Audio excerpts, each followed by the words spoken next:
Welcome to the final Humanities Forum of the semester. I'm so glad you all could join us today, especially in its unusual time slot, Thursday instead of Friday. We're particularly honored today to partner with the Jewish Catholic Theological Exchange here at PC, and I'll welcome Arthur Urbano to introduce our host this afternoon in just a moment. Let me say a little bit, though, about how this afternoon will work, since a film screening is a little unusual for us. We'll introduce the film. Our host will introduce the film for just a few minutes, and then we'll start it and we'll watch all the way through. And it's a little under 2 hours. And then at the end, by the time the film's over, we have some pizza that's going to be delivered from off campus, you'll be happy to know, which will be set up in the back of the room by the end of the film. We'll take a short break for everybody to get something to eat, and we'll pretty much stay here unless a couple of you need to take a restroom break, which is fine. And then we'll have a conversation for about a half hour on the film before we dismiss for the day. So thank you all for joining us. It's a pleasure to see you all here. And now please welcome Professor Arthur Urbano from the Theology Department and the Jewish Catholic Theological Exchange to introduce our host this afternoon.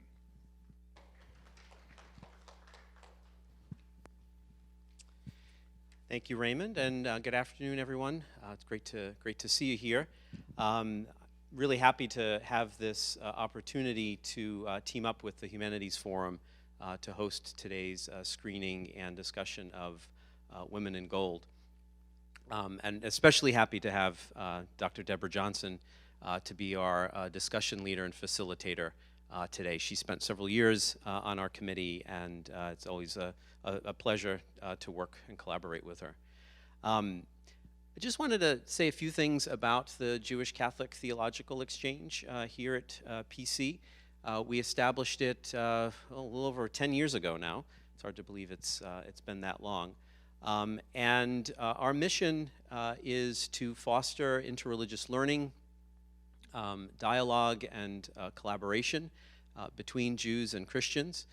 We have a website on our PC webpage. I figured I'd take a screenshot and show it to you. You can go to our website to learn about some of our upcoming events. And even though the semester is almost over, we do have a couple of things coming up, one of which is next week, next Wednesday, April 25th.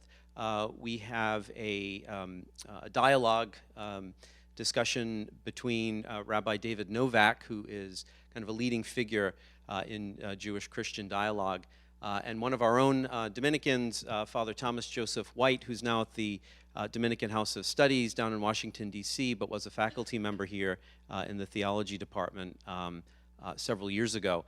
And they'll be discussing the topic of supersessionism, which is a very important and big topic in Jewish-Christian relations. So if you're able to make that, please join us next Wednesday. And also on May 2nd, so in a couple of weeks, we'll also be sponsoring the premiere screening of a documentary film that was produced by myself. It's not what I normally do, but it was a new thing for me. And Dr. Jennifer Aluzzi in the history department, a documentary called Sons of Providence. And it's a story about the admission of Jewish students to Providence College in its earliest decades, so in the 20s, 30s, really through the 1960s. And we were able to interview several of those alumni, some of whom are well into their 90s now, and get their stories about why they chose PC and what their experience was like here so many decades ago. And I'm just found out today, one of them from the class of 1941, I think, will be in attendance. I think he's like 97 or something like that. So some of these guys, these alumni, will be here for that. So that's May 2nd in this room at 6 p.m. So we'd love to see you there as well. It's a pleasure for me today to introduce Dr. Deborah Johnson, who's professor of modern and contemporary material culture at Providence College and teaches in the art history, black studies, and women's studies department, the latter of which she helped to found. She's the author of numerous articles, museum catalogs, and scholarly books, including Women Making Art, Women in the Visual, Literary, and Performing Arts since 1960. the second edition of which will be published in 2019 with 5 new chapters. That's great. Her most recent articles concern the tracing of the African diasporic roots of Harlem Renaissance painter Aaron Douglas and the situating of the feminist politics of cultural icon Beyoncé. For the past 5 years, Professor Johnson has participated in multiple Catholic-Jewish dialogue initiatives, and I should say, as I said before, it's been a real privilege and honor to work with Deborah on many of these, and for that I'm very grateful. Professor Johnson has lectured widely on art of the Holocaust and earned a degree in Jewish sacred music from Hebrew College, and she is also the cantor of her synagogue, Temple Sinai, in Cranston. So would you join me in welcoming Dr. Deborah Johnson? Thanks so much, Arthur. Arthur is such a good guy, and the events he plans are really wonderful. Thank you for being here. I really hope you enjoy the film. It is an important film for sure. Just a little background, it is a 2015 biographical film based on a true story, the true story of Maria Altman, who was an elderly Jewish refugee in Los Angeles. Together with her young lawyer, Randy Schoenberg, she fought the government of Austria for almost a decade to reclaim Gustav Klimt's iconic painting of her aunt, the portrait of Adele Bloch-Bauer. This painting, along with 4 others, was literally ripped from the walls of their home in their presence by Nazis as part of a campaign of theft from Jews who it was reasoned would be soon dead anyway.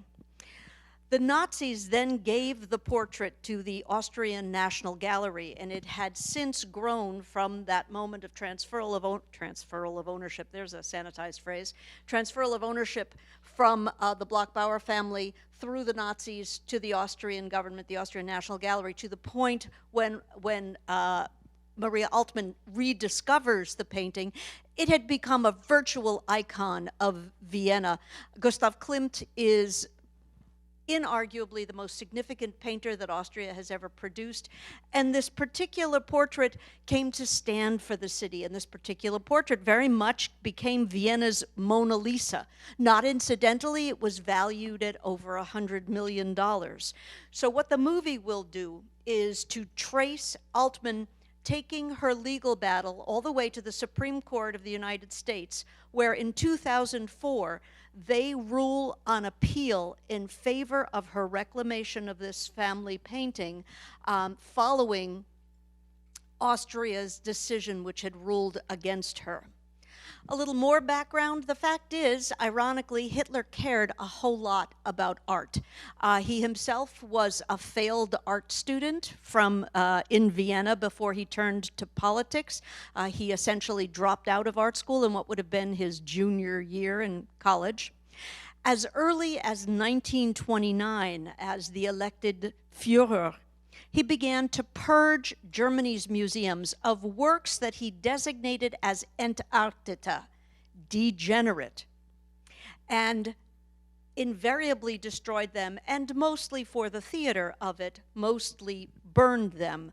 Those works that were identified as Entartete were works whose content didn't in some way support the ideological agenda of the Nazi regime. And on this list of degenerate artists, and remember that this is a time when content is almost invisible in art as art for art's sake takes over. On this list of degenerate artists were all the greats, actually, of the 19th and early 20th centuries: Picasso, Matisse, Van Gogh, Gauguin, Kandinsky, and on and on. These works, numbering into the thousands, were lost for all time.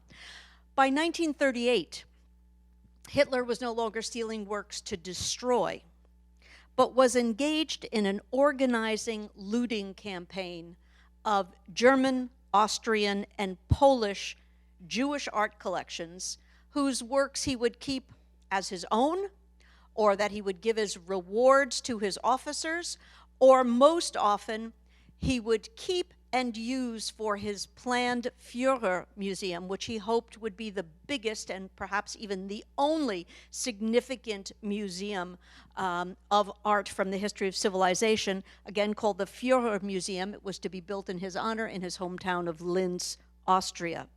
By 1940, of course, he's moving on to France, and France, as the center of the art world, becomes a major source for Hitler's avaricious, bless you, avaricious acquisition of art. In fact, who's been to the Jeu de Paume in Paris?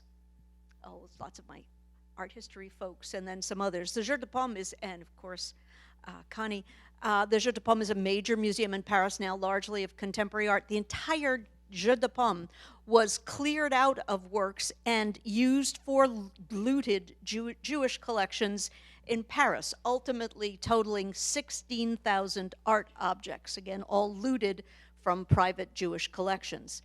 This, by the way, this number 16,000 is more than the entire European painting collection in the National Gallery of Art in Washington. Folks in the Louvre were terrified that it was a matter of time before their institution was looted as well, and as a consequence, they also emptied out their museum. There are some very poignant images of the Nike of Samothrace, the Mona Lisa being carted out in the rain and the snow to be hidden underground and otherwise. However, Hitler's interest was less on public collections, except for Germany, and more on the availability, the clear availability of art collections of Jews who were being deported to concentration camps. Ultimately, over 22,000 pieces of art were shipped from Paris to Berlin by the Nazi looting staff that numbered into the thousands. The staff numbered into the thousands. To this day, I can assure you that there is not a major museum in Western Europe or in America that is not holding works looted from Jewish art collections. Some of these museums have begun to post databases of works that entered their hands post-World War II with a weak or non-existent provenance, and provenance is a word that means history of ownership, or worse, works that are recorded as having passed through Nazi hands, and we're learning more and more which dealers were actually helping to launder these works. In my own history, when I was a consultant to a major art collector in New York in the 1970s, I in fact unknowingly contributed to laundering a looted artwork from a Jewish collection. Ultimately, it wasn't restituted, but it was restituted, but not for 2 decades. And I had missed, I've gone over this in my head so many times, I believe I had missed that one of the owners of this particular piece had been a collection in Switzerland that had laundered Nazi looted artworks. Some of these museums that have posted databases to which we all can go to see if we recognize something from our grandparents' collections. Some of them have pledged to make returns, although more often these cases end up in the courts. Those who are honestly engaging in the return of works are doing so as a direct legacy of the Altman case, this case we're going to learn about and be entertained by in this movie, and the systematic theft of art from individual Jewish owners that the Altman case and Maria Altman herself helped to reveal. So as not to miss the obvious, Woman in Gold was the nickname of this portrait in contention, the portrait of Maria Altman's aunt, Maria Bloch-Bauer. I have several questions after the film. I hope you'll stick around so that we can discuss the specifics of the film, but also the general notion of how museums historically have gotten their collections, and should be a lively discussion. So we should begin the film. This movie is not about a work of art. It's a wonderful work of art. Obviously, it's not about the money. The figure was quite handsome. Nowhere near the record. The record is 100 million. Okay, well, still, not chicken feed. It's about what we do with the past. At least I'd like to hear discussion frame directed to that. Interesting question, and 3 times in the movie, one or another character, and finally, Maria Altman herself says, "Let the past be the past." Any thoughts about that? That is the question, isn't it? That is one of several questions. Are there times when it's appropriate to let it go, and are there times when it's not, and how do you make the decision?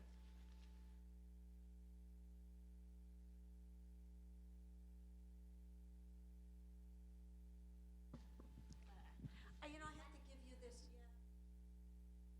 I'm pretty loud, but I'll have to quiet down. Well, part of it would be what generation are you in, right? So the main character, protagonist, male guy, finally confronted his own sort of cultural memory. So it's sort of this idea of, can we let go of, or have we already let go of something if we haven't experienced it, or if we haven't been handed something directly, is it still ours, kind of thing, right? So she's sort of repressing maybe some of her past in some ways, but so is he in a way. So I think there's kind of that question of what the past is. Is it a cultural past, the universal past, or is it a personal past, right? And of course, we're losing the very last survivors who are now, if not already dead, certainly aged. And the rallying cry, there was lots of Holocaust deniers until the 1960s. A lot of survivors actually finally confronted in themselves, as well as in the general culture, the Nazi past and their own experiences as pushback to what had been reconsiderations about the Nazi history, the rewriting of history, essentially, and the denial of the Holocaust and the camps. And that's when survivors themselves began speaking. But their rallying cry was "Forgive, never forget." That kind of keeps the past alive for forever. Let me bring it to art, though. Let me bring it back to art, although I completely agree with my colleague Phil that this is about more than art. Who knows the Elgin Marbles? Who knows? Okay, Jacqueline, did you see the Elgin Marbles? Where? In the British Museum in London. What was it doing there? Lord, Where does it come from? it comes from ancient times in Greece and Athens, and Lord Elgin kind of found them after the Parthenon had been destroyed, and Greece kind of just left them lying there. Yeah, so that's excellent. Thank you, Jacqueline. So the rhetoric goes, actually. The Parthenon, of course, is not destroyed. It's been attacked many, many times since the 16th century. And the Elgin marbles themselves actually had to be removed from the Parthenon. Lord Elgin had an army of art, quote-unquote, restorers that forcibly removed those marbles, those sculptures. And the nation of Greece has been trying to get them back since the 1960s. And much like Maria Altman, only on a very much grander scale and for a longer period of time, the Greek government has attempted to sue the British government for the return of the Elgin marbles. Who goes to the Boston Museum of Fine Arts? Anybody been to the Boston Museum of Fine Arts? Yeah. One of their premier collections is their ancient Egyptian department. The ancient Egyptian collection at the Boston Museum of Fine Arts is one of the 3 best collections of Egyptian art in the world, besting the one in Cairo, in fact. How did they get their art? Well, in 1926, from 1926 to 29, at about the same time that Tutankhamun was being, the grave of Tutankhamun was being excavated, a curator at the MFA decided to put together an expedition of lay people and curators to go to Egypt to quote unquote save or rescue the art. As a consequence, they ended up bringing back to them, with them, again, an exquisite, hello, how are you? My old friend over there. An exquisite collection of Egyptian art. Why don't we call this looting or theft? Why don't we call what Lord Elgin did looting or theft? Why don't we call what the folks at the MFA in 1926-29 did looting or theft? This is not an ingenuous question. I honestly don't know the answer. Why aren't we calling it theft? Lily. I feel like Oprah Winfrey. Well, I guess it could be because like there was no one there to take claim to what they found, especially with like the marbles. Like there was no one that originally cared for them or made them to take claim to them. So they just knew they were, you know, priceless art and that they needed to be cleaned up and put somewhere. And because they found them, they claimed them as their own, I guess, in a way. Interesting answer. So what's the difference between what happened to Jews in the Holocaust and what happened to the Egyptian collections at the MFA, what happened with the Elgin marbles, what happened with so much Japanese in particular and African art that's made its way to this country? Again, more of it found in this country than in their countries of origin. Is there a difference?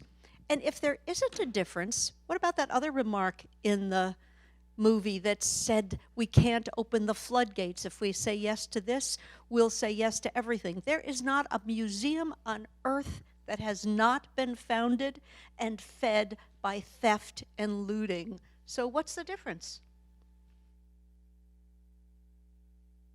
Yeah, Herb. There really isn't a difference. It's sort of in the Great Britain was a colonial power, and France was a muscular colonial power. Spain was, and they get to, so it's And so were the Nazis. Powerful. right. So to whom did the homegrown patriots in those countries, Greece again, to whom were they going to complain, and to what effect would there have been? The victors get to write the history anyway, and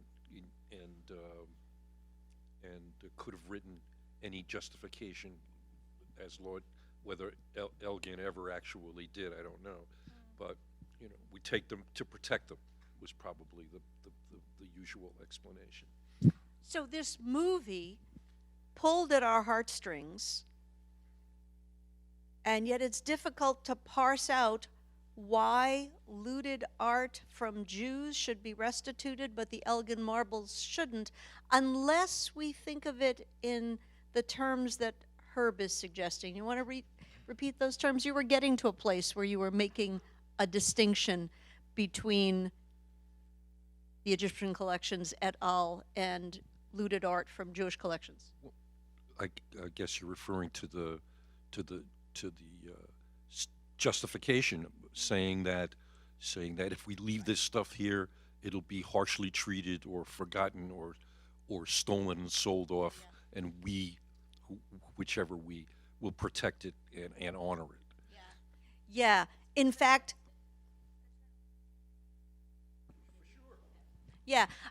In terms of justification, there isn't a museum who hasn't acquired its works through theft or looting that hasn't justified it, as Jacqueline began our discussion, as an element of protection. Let's save it from its people. Let's save it from itself. And yes, that's paternalistic, and yes, we could interrogate that to death. We could certainly critique that. There are many folks who would disagree that the marbles were removed for their own good, for instance.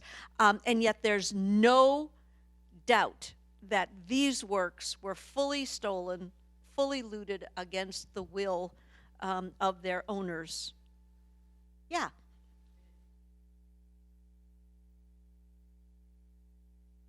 Others, the art was looted from nations. So the plaintiff was not as specific. But these were individual collections. And so it takes a long time for governments to get their act together and to try and figure out what they've lost and what they're going to fight for. But it's different when it's personal. Yeah, it's different when it's personal, absolutely. What about the floodgates, though? Yeah. My son asked me to ask a question for him. He wants to know if Egypt is suing us. I've been to the Cairo Museum 3 times. The first time was before, do you know about the Arab Spring? There have been a series of revolutions in the Arab world around North Africa, and largely perpetrated by terrorist groups or counterculture groups. Do you have any idea what those are? Not by the government in any case. The first time I was in the Cairo Museum, you walk into the big room, the big gallery in the Cairo Museum, and it's all of the stuff is from King Tut's tomb, and it's all gold everywhere. Actually, you have to cover your eyes practically. At least I started to get a headache from all the gold. The entire room is yellow and golden and flooded with gold. Second time, I was there were a few discrete pieces removed.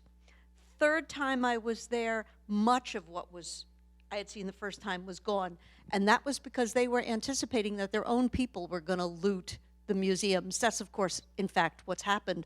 Not only have terrorist groups blown up important national monuments in their own countries, but people have been looting their own institutions in their own countries at vulnerable moments. So I guess they don't need us to loot them, fundamentally. But what about this issue of floodgates? What happens if we give all of the African art that we have, particularly religious art, back to Africa? What happens if we give the full range of 19th and 20th century Japanese prints, which the Japanese government gave up under pressure from the canons of our own Rhode Island Commodore Perry? What if we gave all those Japanese prints back to Japan? What kind of precedent does this set? Would that be a good thing? Should they all go back to where they belong?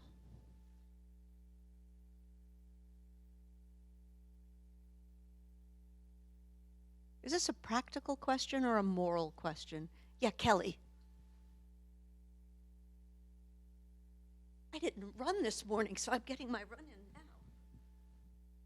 now. I think it's more of like an economic and sort of like cultural sort of like problem as well. Like in regards to like the African art, the artworks were stolen like decades ago, like in the 1920s and the early 1900s. There's been cultures that have switched in sort of like regions that have been like destroyed and sort of also switched places. So there's more than 54 countries in Africa, so we don't actually know which artworks or which pieces go to which. And also it has problems with the government there as well. So there also might not be correct placement of those artworks as well. And if all the artworks and pieces were supposed to be given to each country, region, the museums that like mostly have them now would probably be mostly left empty. So there would probably be like lawsuits, courts, everything. So I don't think it will happen immediately, but I guess like there are attempts for it to like start. Yeah, Kelly's making several good points, one of which we need to underscore because it's one of the arguments against restitution, and we're talking collective restitution, not individual restitution, and that is we no longer have a real record of where so much of this stuff comes from and where it should go back to. That's, again, an argument that in a lot of cases is missing from the discussions and the cases of Jewish looted art. Was this a good movie? Who liked this movie? Okay. Somebody synopsize for me the takeaway from this movie. Shannon, can I go to you? Thank you so much.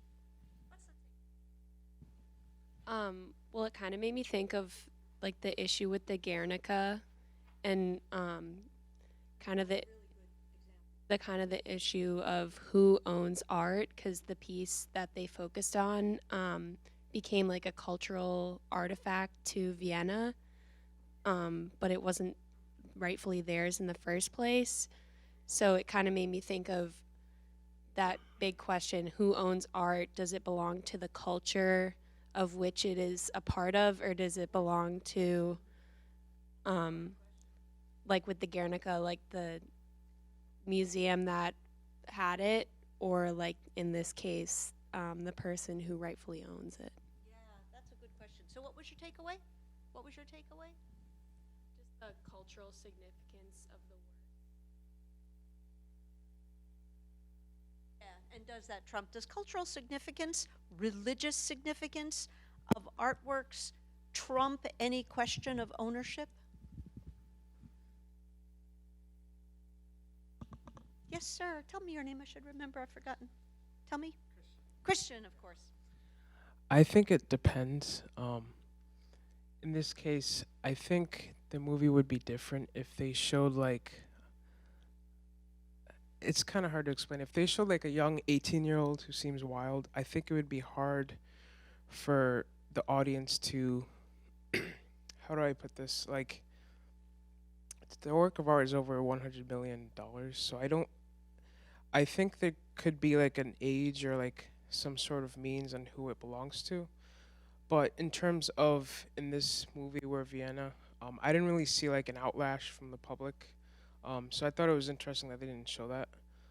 So I just think it depends. Like in this movie, if Vienna was like, the public was outraged and everything, I do think the outcome would be different. So I do think,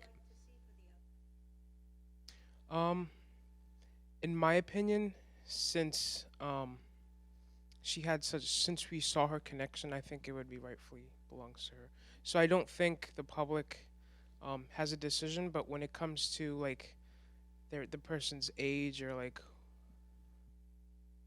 I don't know, like if, I do think it would be different if the person had no knowledge of the art and they just knew that they were a relative.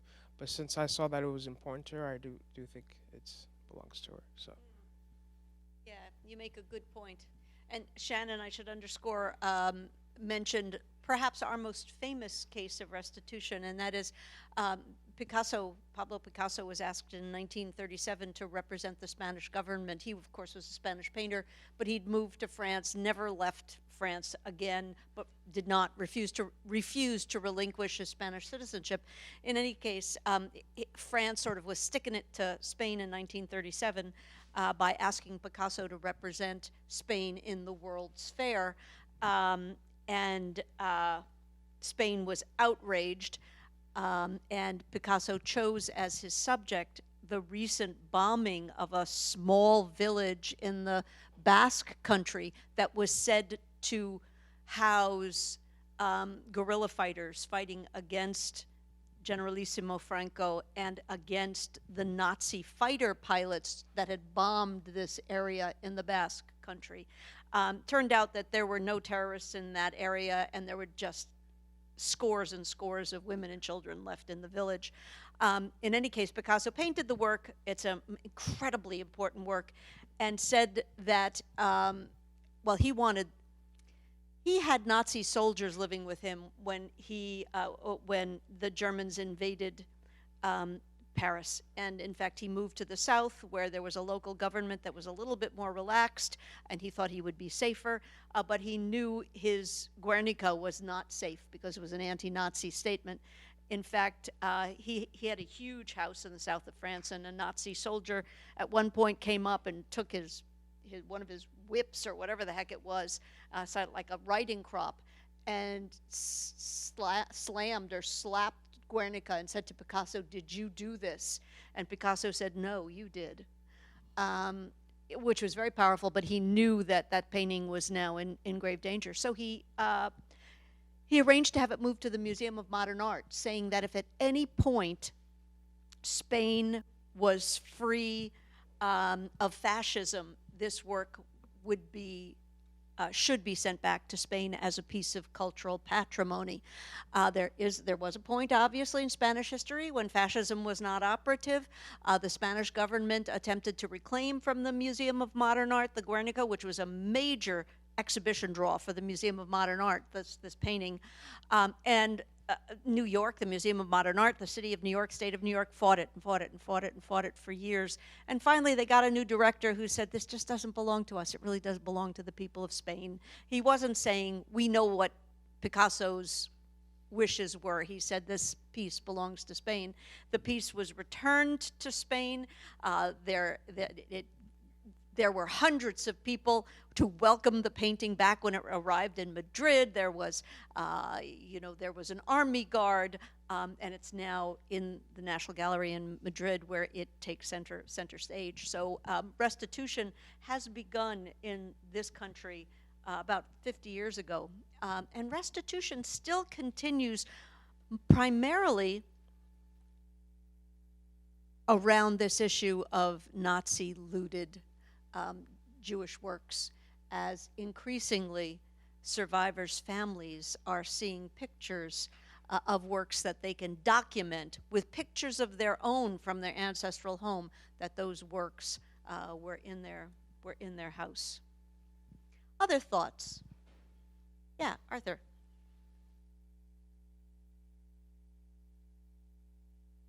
Just sort of thinking about the question of, say the Elgin marbles and excuse me, the Nazi looting, and is it the same situation, the different situation? It seems like with the Nazi looting, there is an obvious enemy, right? There is an obvious evil, right, that everyone can pretty much agree on. But it gets much more difficult when you start talking about, the British Empire and the West, right? Because people are going to be less ready to label that an obvious evil, right? Analogous to Nazism, and it's so complicated, right? I mean, I'm thinking in a few weeks, I'm taking a group of students to the Yale Art Gallery to see the remains of a 3rd century church, which had been excavated in the 20s in Syria. So on the one hand, right, we have the opportunity to visit something and see something that we otherwise would probably not have much access to. On the other hand, right, it's something that was sort of readily and easily lifted from the Syrian people for our Western benefit to. But then it gets more complicated, right? Because you look at the situation of Syria today, right? And the very site where this was taken from had become an ISIS training camp of some sort. And one wonders, if it hadn't been taken, right, would it have survived or would it have not? So it's, on the one hand, the removal allows, it also democratizes it in a sense. It makes it accessible at least to a certain group of people. But on the other hand, it's also robbing other people of their cultural heritage, their identity, and so on. But then what do we do when even that cultural identity, if it's left in an obviously dangerous area? So in other words, is there a moral obligation then, right, when it is in danger, to remove it? Because ISIS and others have destroyed, as you mentioned, and themselves have put things on the black market and are themselves sort of creating a cultural genocide of sorts in Syria. Yeah, and I think those are justifiably complex cases.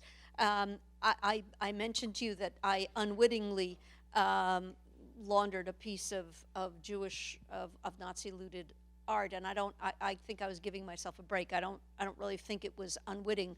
I was a consultant, that meant a buyer for a major collector in New York, and collectors usually are very systematic about their collections. It's not like they see something they like and they say, oh, I'll buy that. They usually are a little obsessive compulsive to begin with, and they'll think about holes in their collections, and we've got to fill this hole and we've got to fill this hole.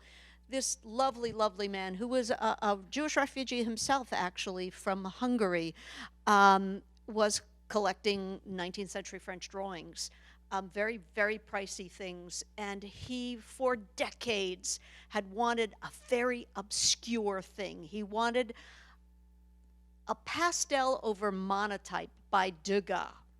Now, Degas is a big name, but this thing about a pastel over monotype, Degas only made 14 of them. They're small, they were rare, and Emile and I were always on wild goose chases for this Degas.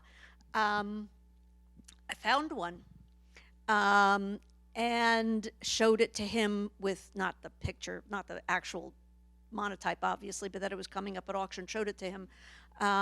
And we all were very excited.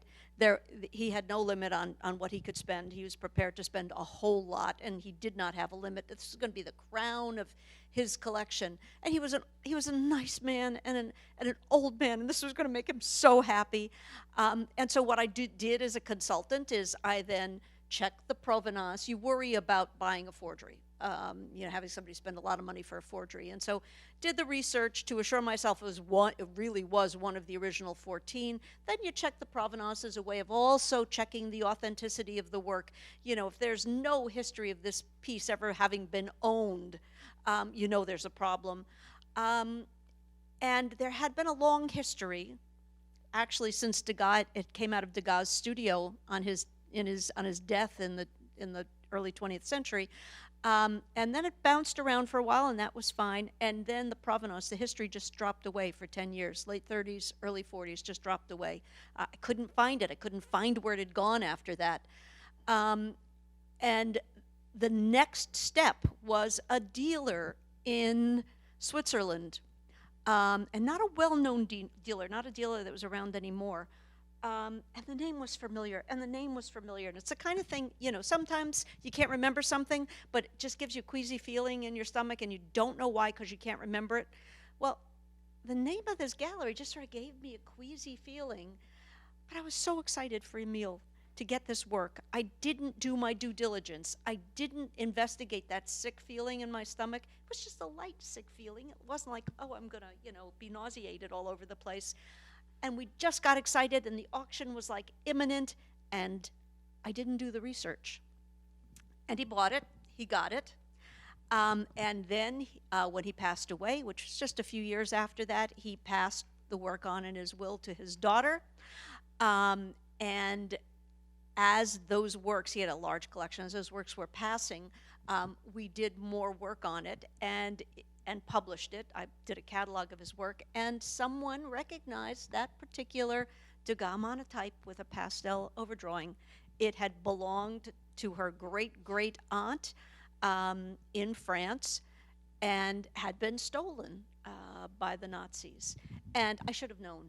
So I should have known. I'd obviously encountered the name of that gallery, and I didn't pursue it, and that's when greed interfered. So where your situations are, the situations you cited are complicated, there are others that are much clearer. I made a mistake. I let greed take over. Even worse, I think, when I was working at a museum, and this museum has to go unnamed, there was a huge hole in the collection around art of the Americas, and particularly South America. And if you're looking for art from particular countries, you know what the paradigmatic archetypal art is, and you want to get that. Well, the textile curator got offered an exquisite Peruvian textile. And this is not so unusual. She had to go to Peru, and she had to meet somebody at midnight, and there was a very peculiar exchange of money, but she took cash, actually. She took $50,000 in cash, went down to Peru, met someone at midnight, and this individual who she met said, we're gonna go pick up this textile. And he takes her to a cemetery, and he starts digging up a body. And he knew his cemeteries, and he knew what would be there because he digs up a body, and there's a gorgeous textile wrapped around this body. He unwraps the body, he gives her the textile, and does she say, "This is the most grotesque thing I've ever encountered, I'm going to take you to jail"? No. Greed takes over. She said, "Great, here's your money. I'm on my way." I mean, on some level, the fact that it was clearly authentic and had no provenance, I guess, had no provenance that needed to be researched, I guess must have been a relief. In any case, she gets stopped in customs with this major textile and gets incarcerated for a couple of weeks until the director pays a comparable amount to the customs officials. Something like another $50,000 to get her out and get the textile out also. The textile is now hanging proudly in a gallery in this particular nameless museum, having been ripped off the body of an ancient Peruvian. You know, in that case, these things are clear. That's not complicated. And in many ways, I think the issue, the Nazi looted issue, is clear equally for all the reasons you've cited. You know, the fact that we're dealing with individuals, the fact that it was clearly coercive, the fact that it's not nation against nation, but nation against the individual. I want to get back to Phil, though, and ask him to answer his own question. Do we forget? It's a hard question. I mean, there are wounds. This is true personally as well as collectively. There are wounds that won't go away. On the other hand, there is a possibility that you exacerbate your wounds by dwelling on them. And I think a lot of the movie was about that rather than that splendid piece of art. Incidentally, I just heard an argument for the Austrians in this discussion. Art belongs to the people. This is an Austrian piece of art. It belongs to the Austrian people. I don't find it terribly persuasive, but there it is. Thank you. Can we thank our hosts this afternoon? Oh, my pleasure. Thank you very much for coming, and I do hope you enjoyed it.